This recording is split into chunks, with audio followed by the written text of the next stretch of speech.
안녕하세요. 로드테스트의 김기범 편집장입니다. 또 비교 시승으로 돌아왔습니다. 오늘 저희가 함께할 주인공들은 럭셔리 세그먼트의 전기 SUV 두 대입니다. D 세그먼트 전기 SUV이고요. 지금 보시는 것처럼 마세라티 그레칼레 폴고레, 그 다음에 포르쉐 마칸 4 일렉트릭, 이렇게 두 대를 보아봤습니다. 사실 종합적인 성능을 봤을 때는 가장 매칭이 되는 모델은 마칸 4S 일렉트릭과 매칭이 되는데, 늘 그렇듯이 비교 시승 때에는 시승차 수급이 저희가 원하는 것처럼 이루어지지는 않습니다. 그래서 약간의 아쉬움은 있지만 어쨌든 기본기를 비롯해서 여러 가지 내용들은 비교하기에 충분한 대상이 되기 때문에 오늘은 이 두 대의 차를 비교해 보도록 하겠습니다. 지난해 연말에 전기차의 미래에 약간 어두운 그림자를 드리우는 소식들이 좀 들려왔었습니다. 이 때문에 이제 많은 언론 기사들이 좀 자극적인 제목을 뽑아서 보도를 하긴 했었는데요. 그러다 보니까 전기차의 미래에 대해서 과연 우리가 예상한 것처럼 이렇게 전기차가 빠르게 늘어날까, 이런 궁금증을 갖는 분들도 계실 것 같은데요.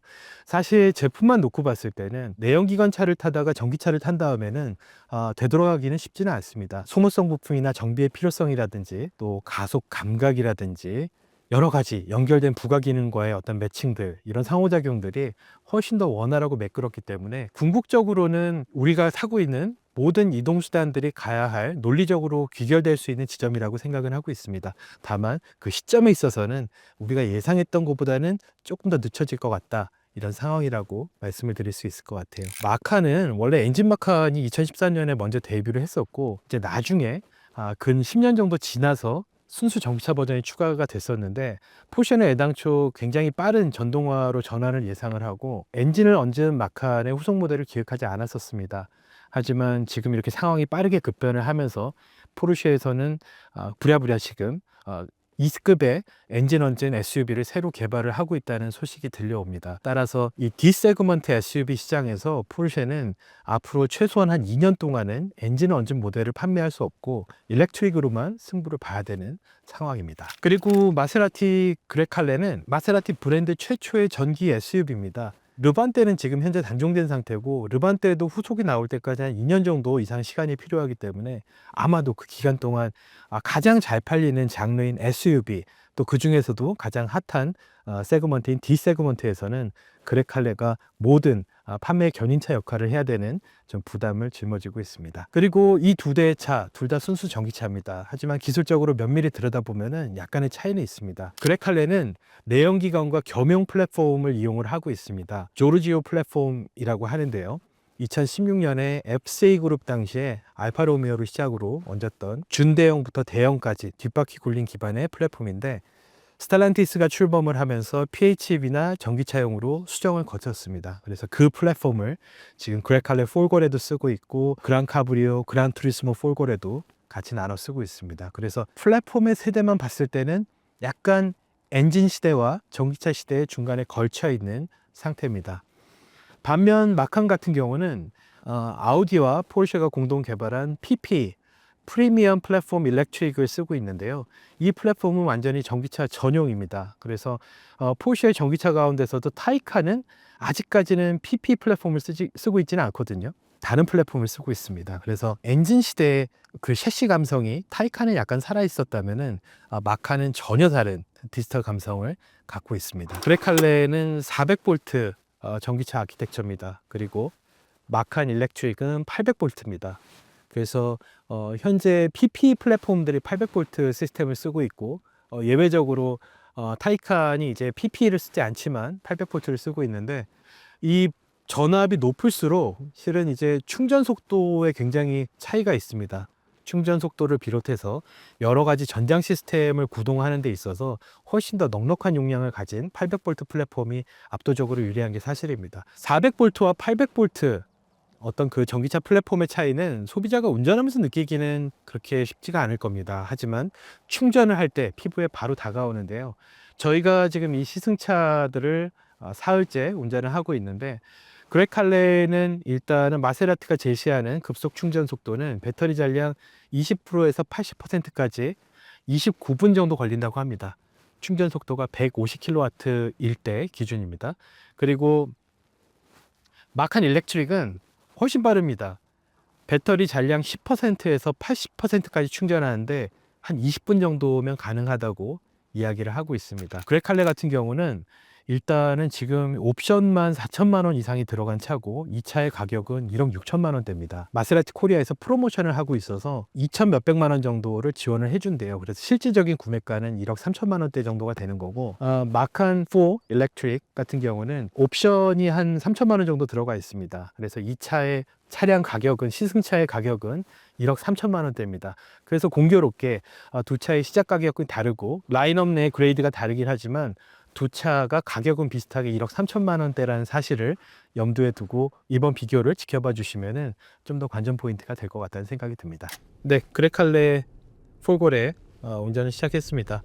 뭐 제가 늘 달리던 그 굽이길 있는 코스고요. 주행 시작하자마자 헤드업 디스플레이가 바로 눈앞에 떠 있는데, 이 헤드업 디스플레이의 구성과 움직임도 이 두 차종의 개성을 굉장히 드러내는 방법 중에 하나입니다. 헤드업 디스플레이에서 속도가 뜨는 부분은 고정이 되어 있기 때문에 차 움직임에 따라서 주변 풍경과 겹쳐서 이제 움직임을 느낄 수가 있는데, 그레칼레 폴고레는 확실히 이 움직임이 굉장히 자연스럽습니다. 그리고 이 숫자 옆에 이 설정을 바꿀 수 있긴 한데, 이 지도를 표시하는 방식이 보통은 이제 내비게이션 목적지를 입력을 했을 때 화살표나 뭐 남은 거리 등 중요한 정보 위주로 띄워주는 방식이라면, 그레칼레 폴고레는 지도를 통째로 띄워놓습니다. 그래서 약간 반투명하게 네모난 엽서 크기의 지도가 눈앞에 계속 떠 있는 거예요. 그래서 어떻게 보면은 이 그 화살표만의 정보로는 알 수 없는 앞으로 다가올 길의 모양이라든지 이런 것들을 보여주기 위해서는 굉장히 디테일하고 친절한 정보가 맞습니다. 또 하지만 한편으로는 눈앞에 약간 그 주차 딱지 스티커를 붙인 채로 운전을 하는 것처럼 시야 앞에 계속 떠 있어갖고 좀 거추장스럽긴 하네요. 이거는 필요에 따라서 좀 쭉 뻗은 길을 계속 달릴 때라든지 뭐 시야에 크게 제한을 받지 않는 곳에서는 사용하면 괜찮을 것 같고, 그렇지 않을 땐 꺼놓는 게 편하지 않을까 이런 생각을 해봅니다. 네, 그레칼레 폴고레의 최고 출력은 558마력이고요. 최대 토크는 82.4kgm입니다. 엄청난 고출력이죠. 엔진으로 558마력을 만들기 위해서는 방법은 간단하죠. 그 배기량을 키우거나 엔진 회전수를 높이거나 과극기를 세게 물리거나 이런 방법들이 있는데, 전동화로 되면서 참 그 전혀 그렇게 안 보이는 차도 빠른 시대가 오다 보니까는 558마력이 그렇게 뾰족하게 느껴지지 않을 수도 있겠지만, 운전을 하는 입장에서는 정말 다루기 버거울 정도로 엄청난 출력입니다. 사실 저희가 가는 날이 장날이라고 비교 시승을 딱 잡은 날 폭설이 내려서 지금 이제 3일째라 조금 도로에 눈은 치워진 상황이지만, 이런 고출력 차를 주행을 편하게 마음껏 주행을 하기에는 여러모로 제한적인 상황인 건 사실입니다. 근데도 재밌는 게 558마력을 이렇게 도로의 흐름 따라 느긋하게 운전할 때는 전혀 체감할 수 없습니다. 만약에 이 차가 엔진으로 558마력을 내는 차였다면 시동을 거는 순간부터 정말 우당탕탕하는 소리와 함께 깨어나겠죠. 하지만 이 전기차는 그런 조짐을 미리 보이지 않기 때문에 인위적으로 사운드를 켜지 않는 이상은 전혀 알 수가 없습니다. 일단 그 성능 제어를 보게 되면 정지 상태에서 시속 100km까지 가속 시간이 4.1초입니다. 그래서 이번에 그 마칸 4S 일렉트릭을 붙였어야 되는데 굉장히 아쉬워했다고 말씀을 드렸었잖아요. 4S가 가속 성능이 정확하게 일치를 합니다. 그리고 최고 속도도 두 차 모두 220km로 제한이 되어 있습니다. 운전 모드는 GT 모드로 먼저 운전을 하고 있습니다. GT 그란투리스모 혹은 그랜드 투어링, 투어러의 약자잖아요. 이 장르를 차 이름으로 가장 먼저 잽싸게 정착을 시킨 브랜드가 마세라티잖아요. 그란투리스모라는 모델이 있죠. GT는 한마디로 굉장히 넉넉한 출력을 바탕으로 장거리를 편안하게 이동할 수 있는 그런 차를 지칭하는 장르입니다. GT 모드에서는 그래서 이렇게 여유롭고 느긋한 운전에 굉장히 어울리는 승차감 특성을 보입니다. 굉장히 부드럽고요. 모든 움직임들이 이쯤에서 코너를 돌아가면 차가 기울어지겠지, 여기선 반드시 차가 기울어집니다.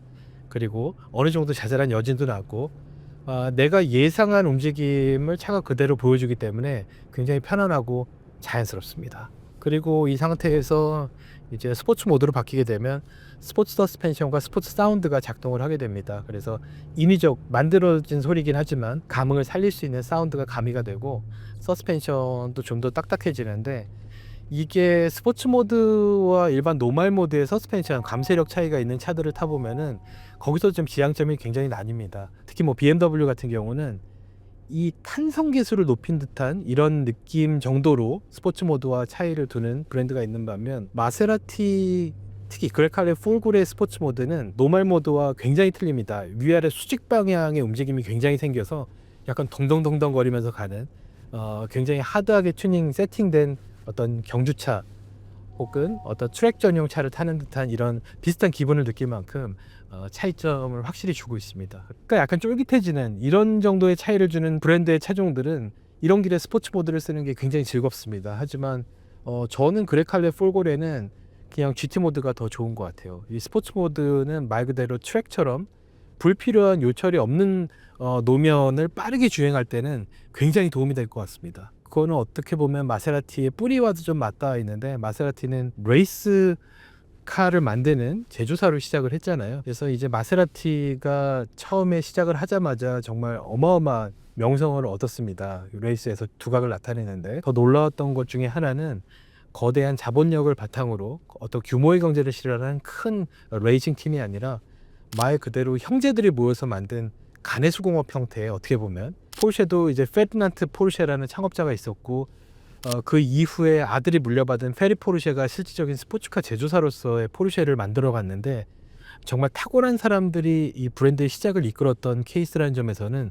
그 공통분모라고 할 수가 있겠습니다. 그레칼레 폴고레는 앞뒤 트레드 차이가 확연합니다. 뒤쪽이 훨씬 더 벌어져 있습니다. 넓습니다.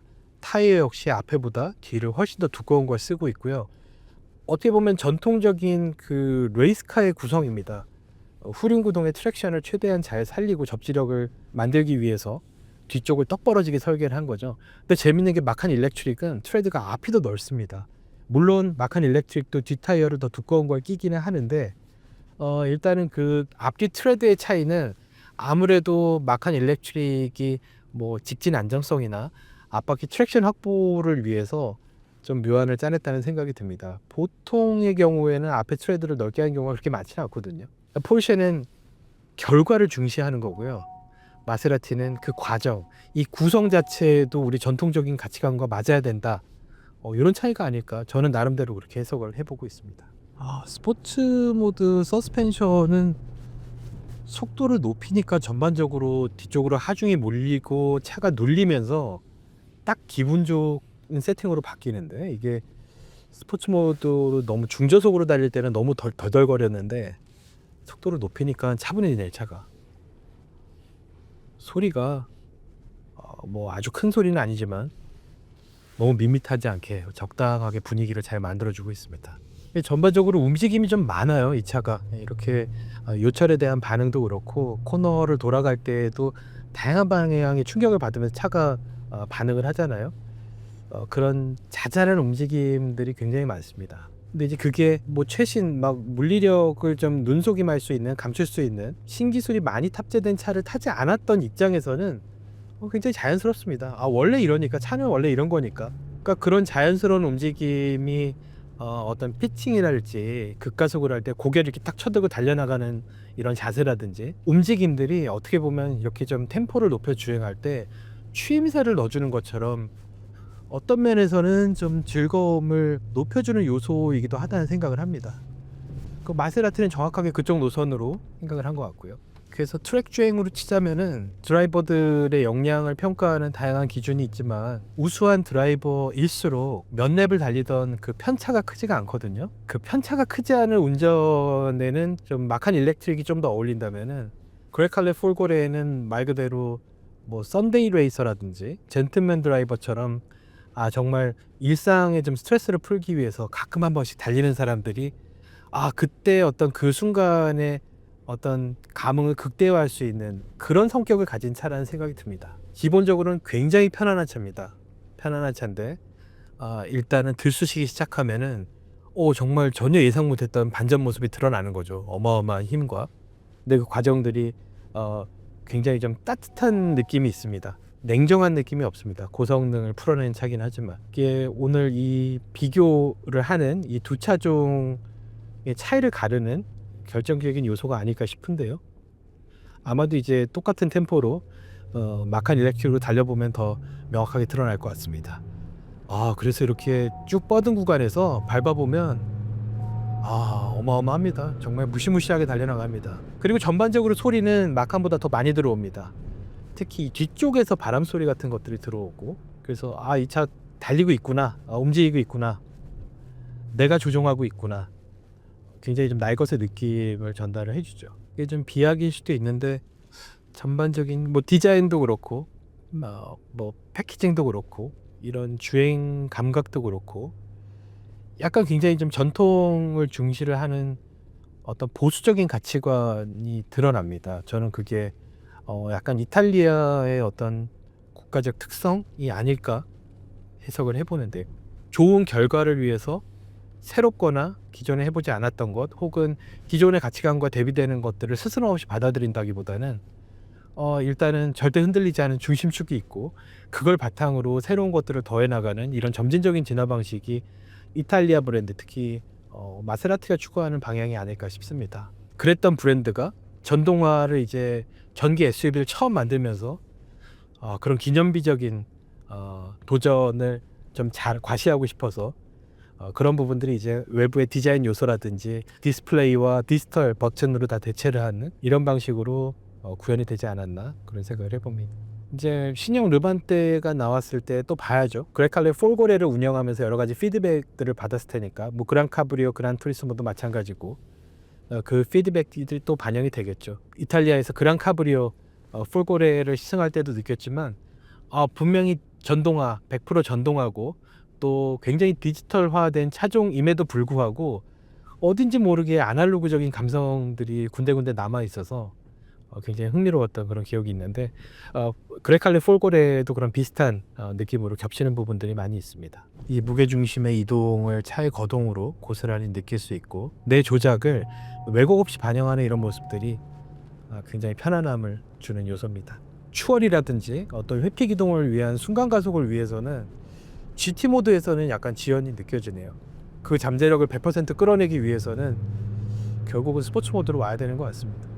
그러니까 뭐 마세라티란 브랜드가 레이스카를 만드는 제조사로 시작을 해서 결국은 이제 고객들을 위한, 일반 도로를 위한 차를 만드는 회사로 전향을 했잖아요. 창업자 알피에리 형제들이 물러난 이후에 오르시 가문이 후원자를 자청해서 마세라티를 끌어갔었는데, 오르시 가문이 경제적으로 어려워진 다음에 자연스럽게 일반 판매용 자동차로 돌아섰었는데, 그러니까 이 마세라티의 두 가지 성향은 이 드라이브 모드에도 드러나는 것 같습니다. GT가 일반 고객을 겨냥한 차의 성격이라면 스포츠 모드는 그 레이스, 서킷에서 산전수전 다 겪은 그런 혈통들이 고스란히 묻어나는 그런 모드입니다. 그래서 이 두 가지 상반된 모습을 갖고 있다는 게 마세라티 브랜드가 갖고 있는 독특한 매력 중에 하나라고 생각을 합니다.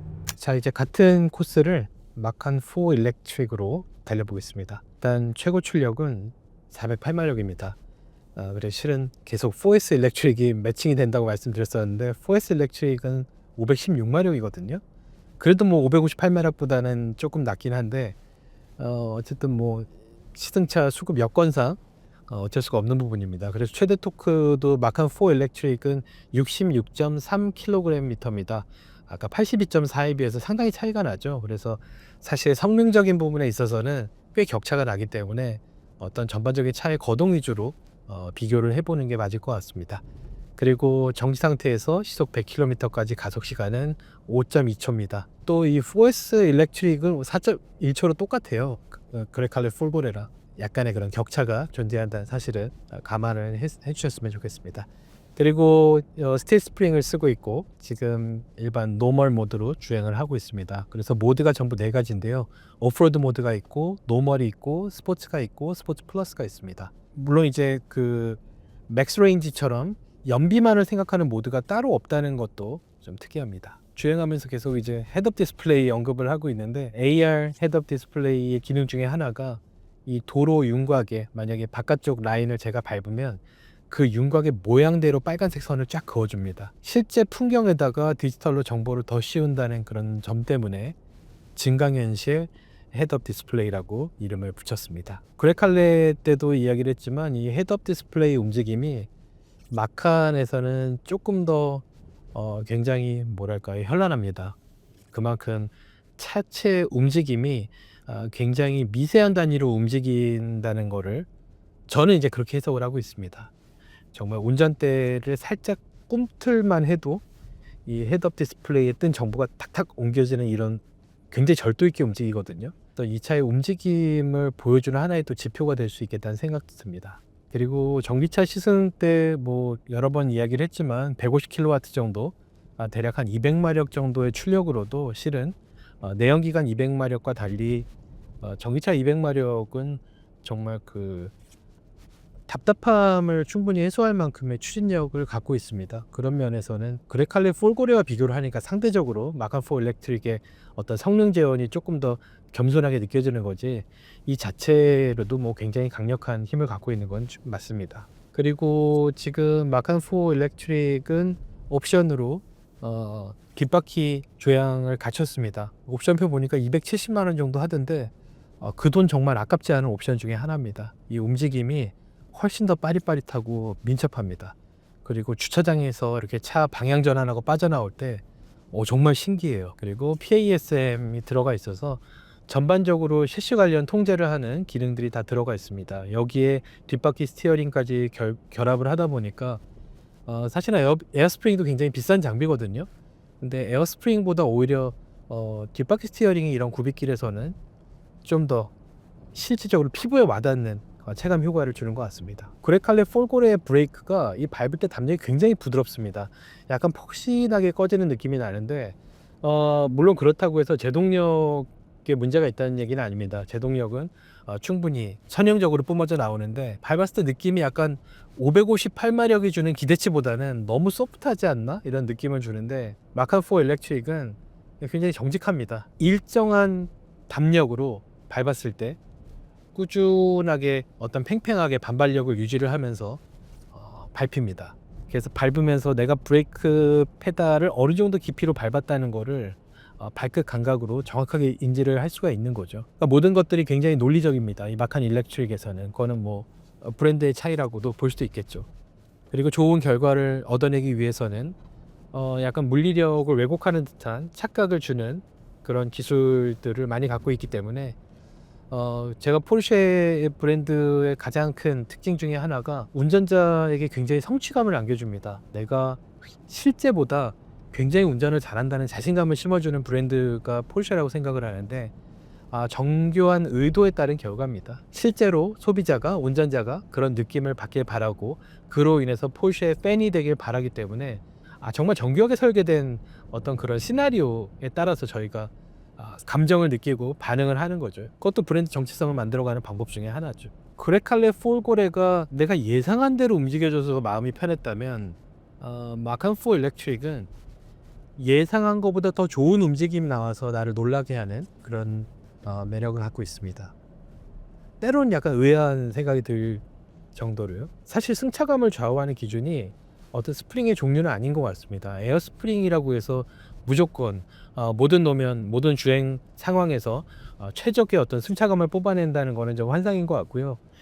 지금 이 마칸4 일렉트릭이 그 대표적인 사례가 될 것 같은데, 스틸 스프링으로도 얼마든지 편안한 승차감과 또 이런 굽이길에서 견고하게 차체를 떠받치는 그런 믿음직스러운 모습을 둘 다 보여줄 수가 있다는 사실을 새삼 깨닫게 됩니다.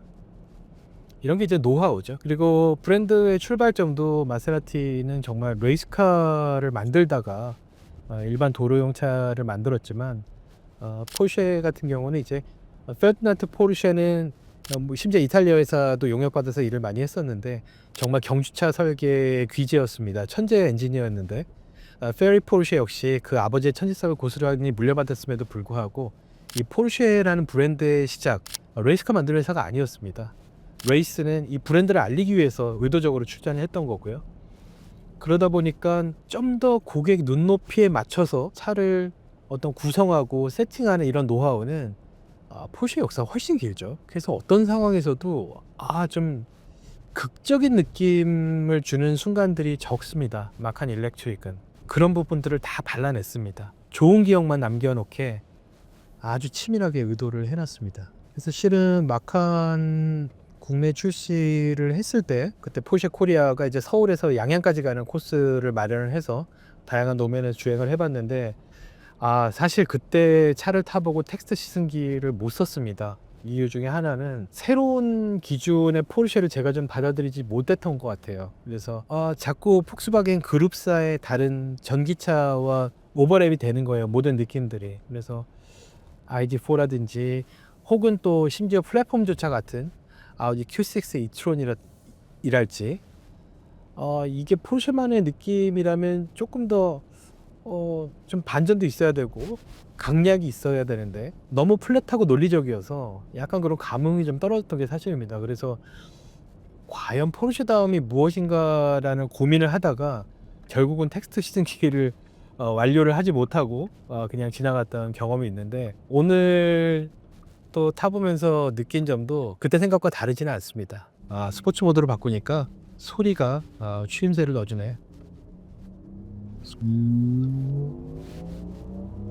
출력과 토크 차이는 확연하게 느껴져요. 이렇게 가속을 해보면 보이는데 이 전반적으로 이 차의 움직임이랄지 차의 반응들이 진짜 냉정합니다. 너무나 논리적이고 완벽을 꿈꾸고 있다는 그런 느낌을 받아요.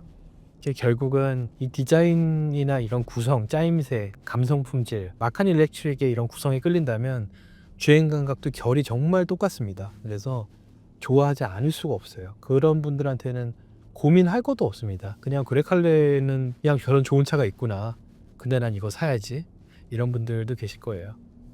근데 또 한편으로는 그레칼레 폴고레는 기복도 있고 강약도 있고 강점도 있고 약간 허술한 면도 있습니다. 허술한 면으로 표현하면 좀 오해가 있을 수는 있겠지만 모든 상황에서 다 완벽하지는 않습니다. 근데 좀 반전의 묘미를 줄 수 있는 상반된 모습이 나올 때는 굉장히 드라마틱하죠. 그러니까 기복이 있다 보니까 모든 극적인 순간들이 훨씬 더 드라마틱해지는 것 같아요. 그러니까 모든 게 다 상향 평준화돼서 플랫하고 이렇게 완벽할 수 있을까? 좀 질린다는 느낌을 줄 정도로 모든 게 이렇게 딱 꽉 짜여 있는 느낌이라면 그레칼레는 그 대척점에 서 있죠. 약간 두 브랜드, 특히 이 차종 전기 SUV를 만드는 회사의 지향점이 거기서 차이가 나는 것 같습니다. 그래서 그런 캐치프레이즈가 저는 굉장히 인상 깊었는데 인생은 느리게 주행은 빠르게, 그게 마세라티의 캐치프레이즈거든요. 정말 내가 부와 명예를 갖고 있고 정말 여유로운 삶을 살고 있다면 인생 빠르게 살 필요가 없거든요. 어떻게든 그 시간을 늦추고 싶지. 뭐 이를테면 메가밀리언 무슨 조단위의 복권에 당첨이 되면 제일 먼저 뭘 하겠습니까?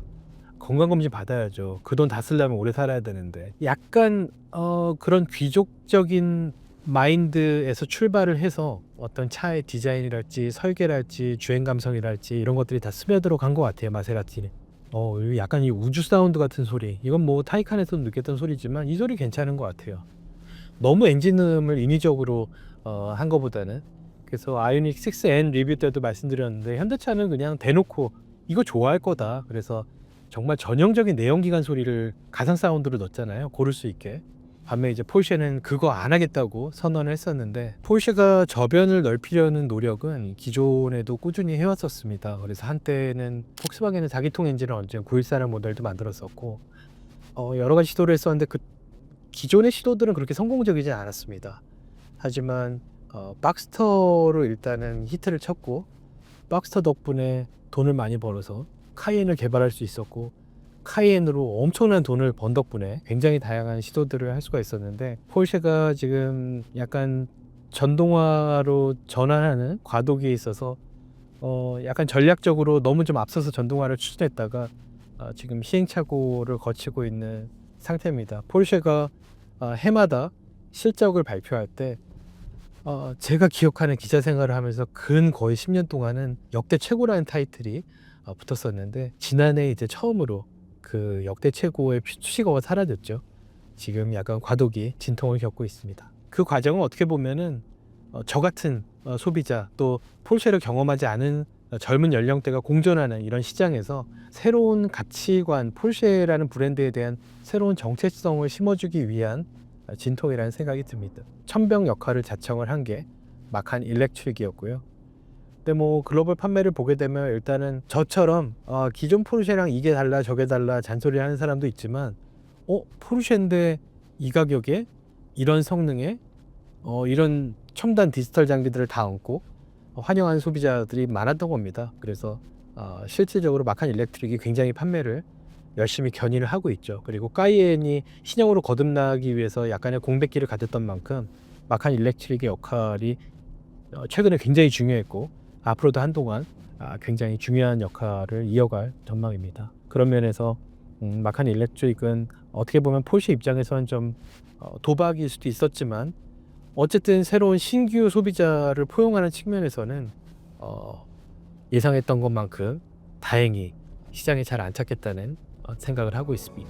그래서 그레칼레 폴고레냐 마칸 일렉트릭이냐 이 고민, 이 비교식 때마다 너무 기시감이 드는 결론으로 흘러서 좀 죄송하긴 한데 취향에 따라 극명하게 호불호는 나뉠 것 같습니다.